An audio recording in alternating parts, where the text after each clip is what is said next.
Hola a todos y bienvenidos a Hablemos de Datos. El día de hoy te mostraré cómo, con una colección de datos y un algoritmo de aprendizaje automático, construir un modelo que te puede informar sobre la calidad de tu sueño. Vas a poder entrar a una página web y vas a poder introducir tus datos para poder tener una cierta noción de cómo está la calidad de tu sueño. Intentaré hacer el proceso lo más comprensible posible porque hay muchas variables en juego y podrás tener una noción y una idea de cómo llegamos a ese resultado. Lo primero fue encontrar una serie de datos que me parecieran interesantes para sacar un nuevo video. En internet vas a encontrar un sinnúmero de datos disponibles, de colecciones de tablas y de información a través de la cual puedes hacer proyectos bastante interesantes. Sin embargo, hay un site, una página web a la que usualmente solemos ir a buscar datos, que se llama Kaggle. Ahí también puedes encontrar cursos relacionados con el área del análisis de datos, de la ciencia de datos. Y allí encontré una colección de datos bastante interesante acerca del sueño. Entre los datos disponibles en Kaggle, encontré esta tabla que ves en pantalla. Y esto es información sobre el sueño de 374 individuos, en donde encontramos variables tales como el sexo, la edad, ocupación, duración del sueño, calidad del sueño, actividad física, nivel de estrés, índice de masa corporal, presión sanguínea, ritmo cardíaco, número de pasos diarios y por último el tipo de padecimiento del sueño, que es la columna que está a la derecha. Entre estos encontramos ningún tipo de padecimiento del sueño, apnea del sueño y por último insomnio. Y estos datos me dieron la idea porque hoy en día encontramos muchísima gente que tiene relojes inteligentes y varias de estas variables son recopiladas a través de estos dispositivos. Entonces pensé, quizás se pueda diseñar un sistema que sepa cómo interpretar los datos que tú le des e indicarte qué tan probable sea que tengas alguno de estos padecimientos del sueño. Y aquí quiero hacer una pausa para que tengas conciencia de los resultados que vamos a ver en caso de que quieras probar los tuyos propios. Si bien la metodología que vamos a utilizar es lo más formal posible, hay que tener factores a considerar. Uno de ellos es la procedencia de estos datos. Parecen ser legítimos, pero hay poca información sobre su procedencia. Esto siempre nos tiene que hacer un poco escépticos acerca de utilizar un método predictivo sobre ellos, ya que en mi caso no soy ningún profesional de la salud. Sin embargo, esto no les quita por completo y totalmente su validez para lo que vamos a construir hoy, ¿vale? Luego tenemos una segunda consideración y es que hay información que carece de contexto. Y esto hace bastante difícil utilizar cierta información que está en esa tabla que vimos anteriormente, pero esto es menos importante. Más adelante vamos a ver por qué digo esto con algunos ejemplos bastante concretos. Pues bien, lo primero es validar que nada nos falte. Esto quiere decir que no existan celdas vacías, celdas inválidas, y esto es importante porque no pueden haber ambigüedades. Y muchos modelos de aprendizaje automático no pueden lidiar con ellas.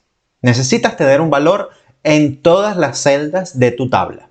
Y a pesar de que es bastante común que necesitemos limpiar los datos o preprocesarlos o prepararlos para nuestro algoritmo de aprendizaje automático, en este caso, vemos que al menos en términos de espacios vacíos o espacios en blanco, no tenemos ninguno. Esto es bastante poco común, por lo que hoy estamos de suerte. Y ahora es útil entender acerca de cada una de nuestras columnas, saber si son numéricas, si son textuales, lógicas o categóricas, ya que esto nos informará más acerca del contenido de la tabla. Y aquí tenemos el primer par de columnas, ¿vale? En la proporción de género, vemos que está bastante parecido. En el eje Y, encontramos que están más o menos divididas entre 50 y 50. Están de cierta forma proporcionales a la división en lo que a sexo se refiere. Luego en las ocupaciones, obviamente, fíjense lo limitado que está. Hay cientos y cientos de profesiones que no están incluidas aquí, pero bueno, en esta tabla está este compilado de profesiones. Ahora, pasando a la siguiente, pues tenemos la duración del sueño. Como vemos, están entre quizás 5.5 y 8.5. No hay en el registro nadie que duerma quizás 9 horas, que yo sé que algunos de ustedes lo hacen. Luego tenemos aquí la calidad del sueño, en donde pues tenemos 4, 5, 6, 8, 9. Luego tenemos aquí los niveles de actividad física, los niveles de estrés. Fíjense que es un rango de cierta forma numérico en los niveles de estrés. Luego en los niveles de actividad física también es un puntaje del cual no tenemos tampoco mucho contexto, igual a que al nivel de estrés, ¿ok? Esto quizás encadenándose con lo que dijimos al principio del video, en donde hay algunas variables de las cuales no tenemos contexto de dónde vienen, qué significa un nivel de estrés 3.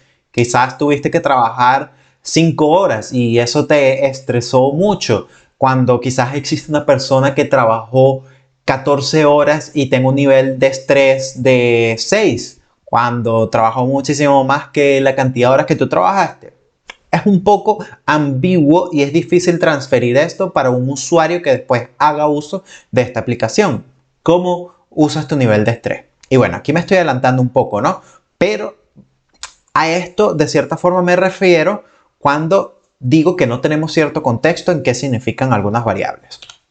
Pasemos a la otra, el BMI, que en español significa índice metabólico basal. ¿Sí significa esto?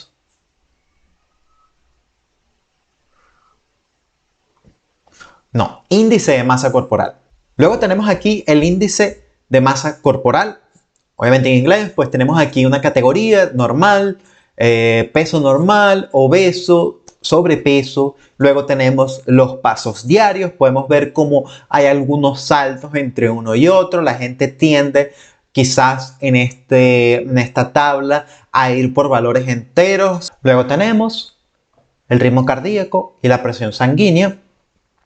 Y por último, el tipo de padecimiento del sueño, bien sea ninguno, en el medio, apnea del sueño o insomnio. Ahora viendo toda esta información, pues categórica, otra numérica, es importante que contabilicemos cuando ella es relevante para el propósito que tenemos. Al ver cada columna y cada uno de los posibles valores, las combinaciones aumentan. Por ejemplo, si tenemos un doctor que hace 10.000 pasos, tiene 55 años, un nivel de estrés 7, un índice de masa corporal con sobrepeso, ¿qué es más relevante? Que sea doctor, el índice de masa corporal, que tenga sobrepeso, su edad, la cantidad de pasos. Y pues la verdad es que no lo sabemos. Y para poder saberlo, para poder entender esto y transmitir esto al algoritmo de forma que le sea fácil su entendimiento, pues tenemos que usar ciertas herramientas matemáticas. Esto nos permite no introducir redundancia e incluso simplificar el proceso, sin imponer un sesgo personal. Aunque en ciertos casos, si alguien tiene un dominio sobre el campo del cual se está ejerciendo, por ejemplo, si se es doctor o alguien que conozca el área de estudio y comprensión del sueño humano, pues puede entender qué variables son más importantes o incluso si hay algún problema en la recopilación de estos datos, porque, pues bueno, es una persona que entiende cómo funciona cada uno de estos. Como nosotros no lo somos, pues entonces vamos a aplicar estas herramientas matemáticas de una forma de que nos sean relevantes para poder informar a nuestro algoritmo predictivo. Primero, vamos a codificar la columna que nos indica el tipo del problema del sueño que tiene cada una de las personas. Va a ser 1. Si hay algún tipo de problema del sueño, en este momento no vamos a hacer distinción si es insomnia o apnea del sueño. Esta variable va a ser la que nuestro algoritmo va a aprender a predecir. Nos sabrá decir en base a los parámetros que le demos si hay problema del sueño o no. Lo vamos a codificar de esta forma para simplificar nuestro problema. Obviamente se puede tener un acercamiento en donde indique de forma concreta cuál tipo de problema del sueño se tiene o tiene este conjunto de datos que le vas a dar al algoritmo. Sin embargo, eso es un acercamiento completamente diferente y no lo vamos a ver hoy. Vamos a ver este acercamiento simplificado. Como quizás te sospechas al ver la pantalla y describir lo que hicimos para el sueño, pues también vamos a hacer lo mismo para el índice de masa corporal. Vamos a marcar como 1 con sobrepeso y 0 si es un índice de masa corporal normal. Y pues vamos a hacer lo mismo para el género, en donde vamos a asignar 1 si es el sexo masculino, 0 si es el sexo femenino. La siguiente columna que vamos a codificar es la presión arterial, en donde vemos que hay dos lecturas, una para la presión arterial diastólica y otra para la sistólica. La sistólica es la presión que está en los vasos sanguíneos cuando late el corazón y la diastólica es la presión arterial entre latidos, cuando descansa el corazón.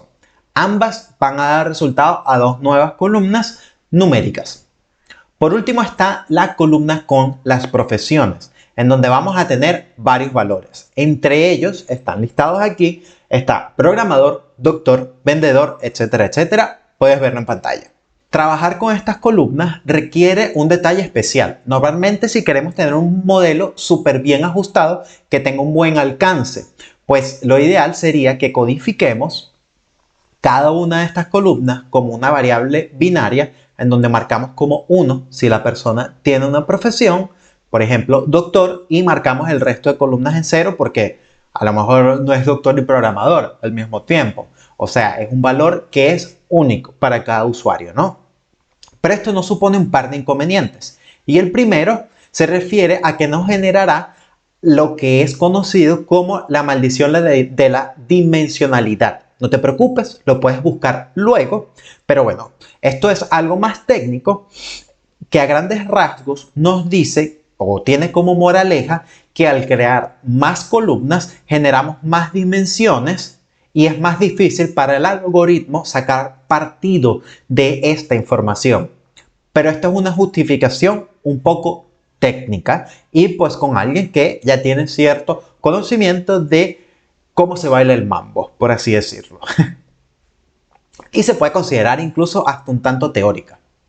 Por otro lado, es un problema más práctico y yo creo que esto es donde voy a hacer un especial énfasis porque ya que tenemos como objetivo que esto va a ser una página en donde va a entrar una persona y va a escoger un tipo de profesión, pues aquí sí influye un poco tu criterio como persona que está desarrollando y pues en mi caso el criterio que yo utilicé fue, ok, pues bueno, yo creé dentro de este grupo de categorías, que son bastantes, creé otras que las engloban a ellas, si bien a lo mejor no tienen mucha capacidad generalística, o sea, que te permita generalizar para otras personas, pues consideré que eran lo bastante buenas como para incluir este grupo de profesiones que está en los datos que están listados. Entonces, pues tenemos la técnica numérica, la médica y humanidades. Pues, ¿qué entra en la técnica numérica? Quizás un programador,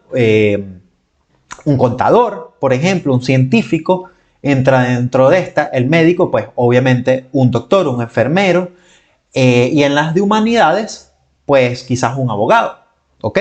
Entonces, estas son como profesiones o categorías de profesiones que están por encima de eso y entonces lo marcamos como 1, pues si alguno de los datos que encontramos en nuestra tabla cumple alguna de estas categorías. Después de codificar esta información, pues nos quedamos con una tabla de 15 columnas y sería conveniente validar si todas estas son necesarias.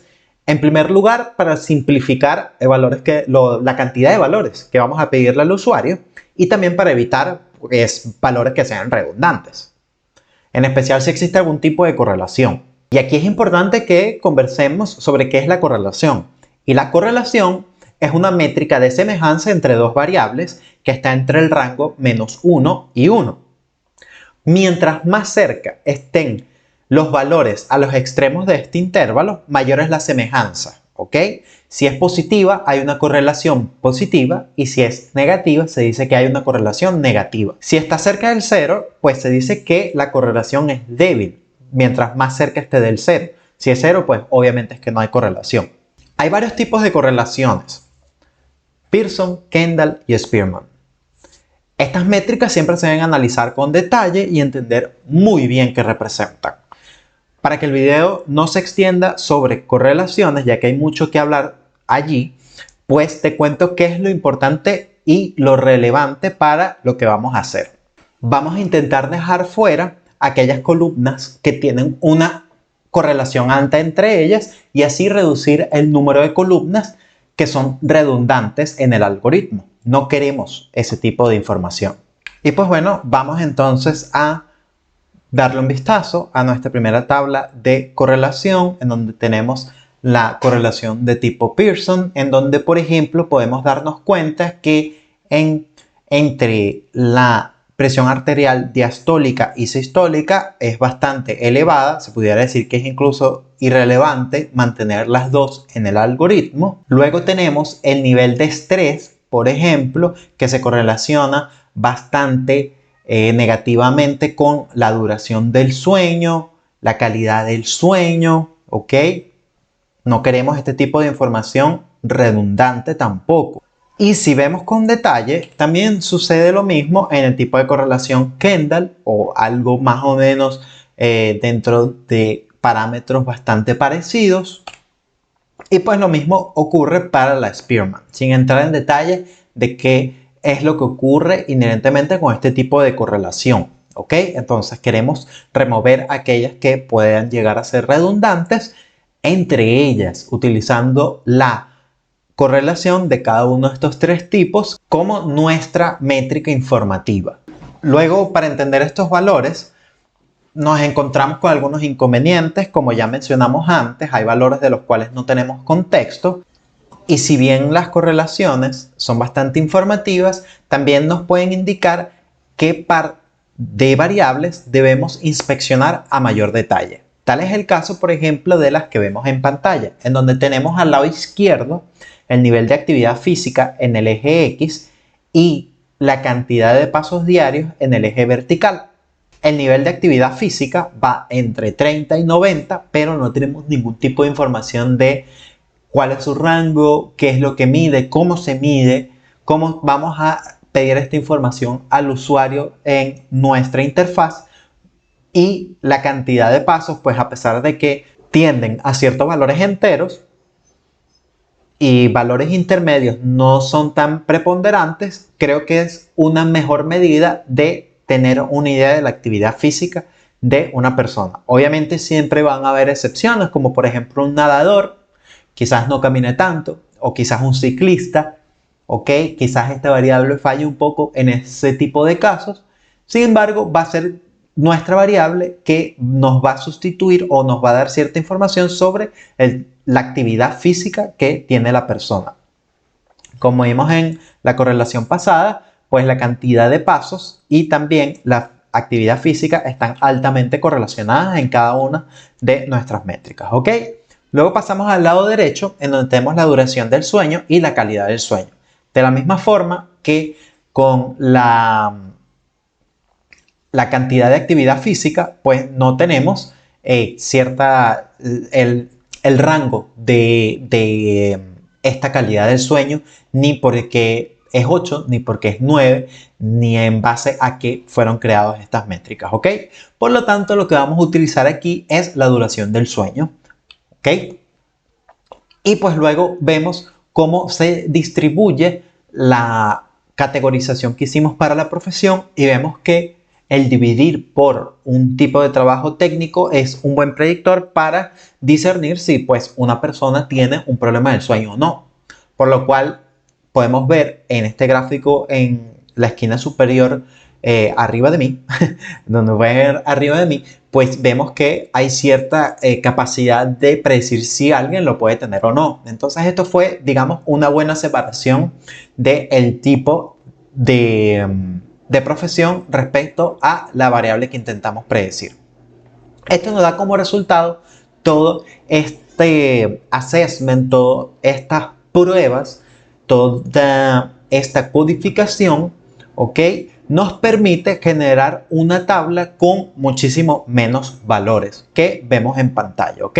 Nos vamos a quedar pues con la edad, duración del sueño, presión sistólica, el sexo, cantidad de pasos, si tiene un BMI elevado y últimamente pues el problema del sueño. Todas las variables que vemos allí, esta es la selección de variables a pasar a nuestro algoritmo. Ahora pasamos a la fase de prueba de diferentes algoritmos de aprendizaje automático sobre nuestros datos procesados, nuestros datos codificados. Y nota la palabra que utilicé, datos procesados o datos codificados. Quizás a ti te funcione un procesamiento diferente para un tipo de algoritmo o quizás otro, ¿ok? Lo que es importante rescatar de aquí es que incluso a veces tengas que volver al paso anterior de la codificación para intentar agregar una información que sea más relevante o quitar otra que sea redundante. A veces este procedimiento es un poco en forma de ciclo, es iterativo. Y entonces en esta fase de pruebas, aquí yo paso a realizar este ciclo que ves en pantalla, en donde vamos a hacer una serie de experimentos en donde vamos a seleccionar una lista de modelos, ¿ok? Vamos a agarrar, qué sé yo, 5 modelos, ¿vale? Los seleccionamos, luego particionamos nuestros datos que ya codificamos en dos conjuntos, uno de entrenamiento, uno de prueba, entrenamos el algoritmo sobre nuestro conjunto de datos de entrenamiento y luego los probamos. Y al probar quiero decir, generamos una predicción, ¿ok? Generamos una predicción tanto en el algoritmo de entrenamiento como en el algoritmo de prueba y luego evaluamos la efectividad de la predicción en entrenamiento y en prueba. Y luego vuelve a comenzar el ciclo. Seleccionamos el siguiente algoritmo. Sin embargo, este ciclo para cada algoritmo que seleccionemos de una lista se va a ejecutar 100 veces. Por eso ves el número 100 aquí, ¿ok? Otra cosa que también debemos de rescatar es el tipo de métrica que vamos a utilizar para evaluar. En nuestro caso vamos a considerar una métrica llamada recall, que se traduce literalmente como recordar. En realidad esta métrica representa la proporción de predicciones positivas reales. Es decir, personas con problemas del sueño que el modelo indica que tienen problema del sueño correctamente. Este proceso, como ya dije, se realiza iterativamente. Este proceso se realiza de forma iterativa porque estos modelos de aprendizaje automático no son deterministas y pues al repetirlos en varias ocasiones vamos a tener una mejor idea de cómo se comporta la distribución de recalls para cada uno de los algoritmos. Lo que queremos es seleccionar aquel algoritmo de los que tenemos en la lista que en media tenga un valor de recuerdo lo más cercano al 100%, en donde tengamos un desvío estándar, una variación, ¿ok? En un lenguaje más simplificado que nos genere, por ejemplo, una vez 80%, otra vez 45%, otra vez 29.5%, tener una mayor seguridad en que el algoritmo puede entender muy bien los datos codificados en la forma en que se lo estamos dando. Otra cosa que debemos tener en cuenta es el concepto de overfitting o sobreajuste del modelo. Esto quiere decir que queremos evitar que se memorice dentro del algoritmo todo lo que se vio en el entrenamiento y luego no sea capaz de aplicarlo a nuevas muestras. Esto es el equivalente a cuando tenemos que realizar una prueba académica y estudiamos muchísimo todo el contenido de tal forma que no lo sabemos muy bien, está todo muy bien memorizado y nos hacen una pregunta que se escapa un poco de lo que nosotros estudiamos, pero que nos sirve el aplicar lo que estudiamos para responderlo.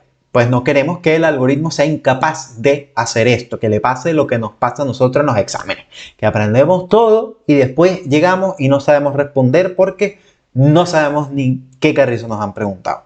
Pues eso es lo que queremos evitar del algoritmo, que tenga un performance que se comporte de una forma parecida tanto en el entrenamiento como en los nuevos datos que no ha visto.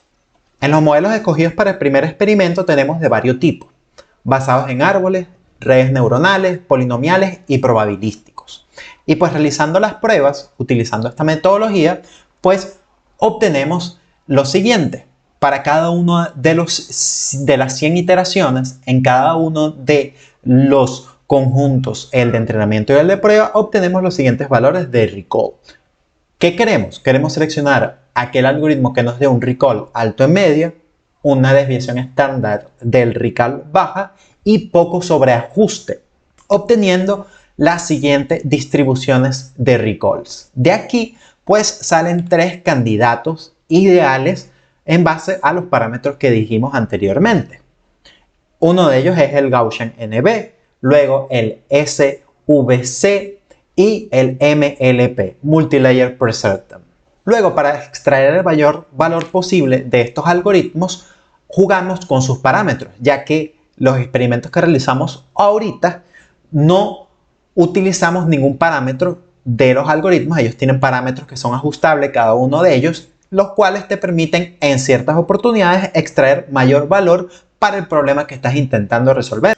Luego de seleccionar los algoritmos que están en pantalla, nuestros 3 candidatos, y de encontrar los parámetros que funcionan mejor para nuestro conjunto de datos, jugamos entre ellos, utilizamos las fortalezas de uno y las debilidades del otro y los combinamos a ver si obtenemos un mejor resultado, lo cual nos da como subproducto el siguiente conjunto de experimentos. Utilizamos pues un stack en donde hacemos stack de todos los algoritmos, estos 3 seleccionados.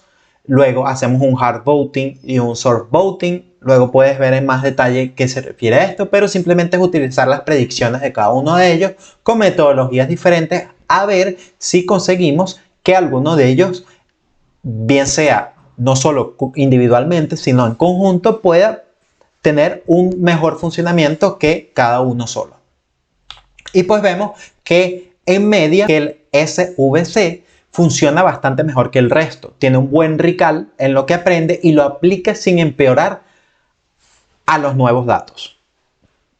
Teniendo esto, entonces podemos entrenar el algoritmo en todo nuestro conjunto de datos y guardarlo para que podamos utilizarlo en nuestra aplicación. Recuerda que estamos haciendo esto para poder tener el algoritmo que vamos a utilizar en nuestra aplicación.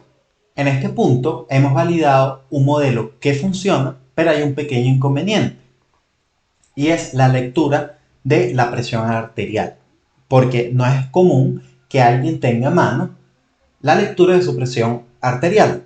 Quizás hay alguien que tenga esta información dada por defecto en su reloj inteligente, sin embargo, no es la norma. Por lo tanto, una alternativa pudiera ser permitirle al usuario si quiere incluir esta variable o no. Y para eso sería necesario tener un modelo para cada caso, cuando el usuario tiene la presión arterial a mano y cuando no la tiene. Pero resulta que no es necesario ni siquiera todo esto, porque repetir el mismo proceso que hemos venido hablando, pero ignorando esta variable, los resultados son bastante parecidos, no hay una mejora significativa. Los errores de recall no difieren mucho entre caso y caso, información sistólica o no. Por lo tanto, esta información ni siquiera es necesaria para mejorar significativamente las predicciones. Así que pudiésemos haber descartado esta información desde el principio.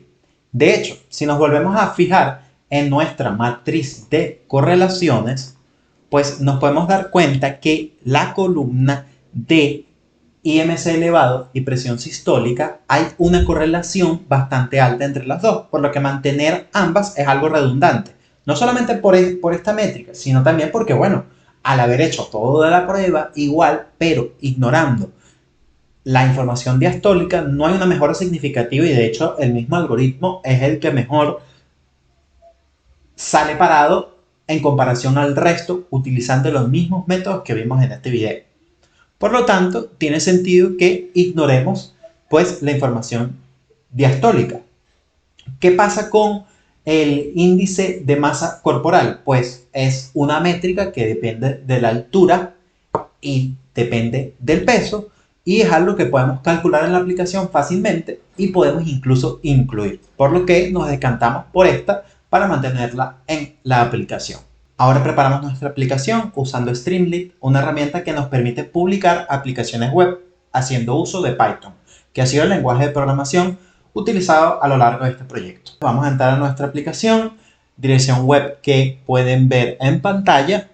Vamos a introducir nuestra edad, sexo, pues aquí en mi caso la cantidad de horas de sueño que tengo la noche pasada si trabajo en un heart rate. Vamos a ver nuestras pulsaciones rápidamente. ¿En cuánto estamos? En 78. Mi peso pues es este. Y pasos diarios 9020. Y mi altura 1,74, altura en metros. Presionamos la predicción y vamos a los resultados. ¿Qué obtenemos? Pues que tenemos una probabilidad bastante baja de tener algún problema del sueño. Y pues esto aquí podemos comenzar a jugar con diferentes parámetros, con diferentes valores. Aquí están las instrucciones para que se entienda cómo se utiliza. Está la fuente de datos también que fueron utilizadas para generar este predictor de problemas del sueño. Y pues, por ejemplo, podemos jugar con otro tipo de variables. Vamos a comenzar aquí a cambiar que no trabajamos en un campo numérico. Subimos nuestra presión arterial. Bajamos quizás un poco la cantidad de horas de sueño. Aumentamos quizás nuestra edad a quizás 41 años. Reducimos nuestra cantidad de ejercicio a la mitad. Y pues quizás aumentamos nuestro peso por unos 10 kilos más. Y pues al predecir, ¿qué obtenemos? Como resultado, pues resulta que tenemos una probabilidad bastante alta y nos indica aquí el algoritmo que probablemente tenemos apnea del sueño. Lo que está ocurriendo en el fondo es que luego pasé la cantidad de datos en donde nada más está la apnea del sueño y la insomnia y pues entrené un algoritmo sobre ese subconjunto de datos y al momento que una persona tenga una probabilidad mayor al 50%, pues se hace este análisis más en detalle sobre la calidad del sueño. Ahora, ¿qué pasa si tienes un 51%? Pues bueno, quizás la predicción para la apnea o el insomnio sea mucho más baja o ya no te puedes fiar tanto. Aquí es donde interviene un poco tu criterio.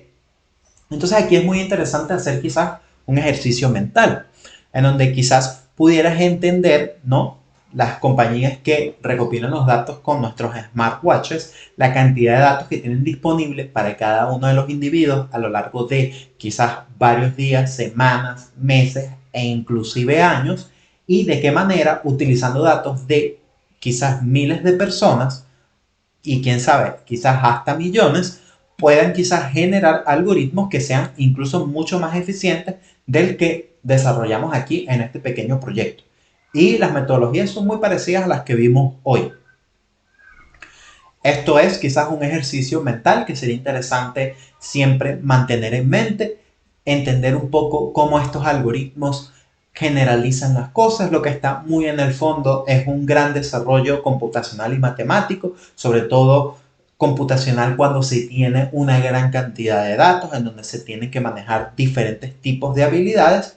Y pues bueno, esto es lo que se genera con la propuesta de valor que se puede tener con una gran cantidad de datos y todas las cosas que pudiese generar. Y todas las cosas que quizás pudiese generar. Espero que te haya sido un buen ejercicio mental. Hubieses entendido un poco de qué es lo que está detrás de todo este tipo de algoritmos y cómo quizás incluso con pocas variables e incluso con tan poquitos datos pudieses tener una idea de qué tipo de problema del sueño pudiese tener una persona y generalizar este conocimiento para quizás personas que incluso no estén en ese grupo de datos. Y pues gracias por ver el video de hoy. Espero te haya gustado y hayas entendido un poco más los mecanismos que operan detrás de un algoritmo de aprendizaje automático. Te espero para el próximo video en el canal. recuerda suscribirte y darle me gusta a este video. Nos vemos en la próxima. Chao.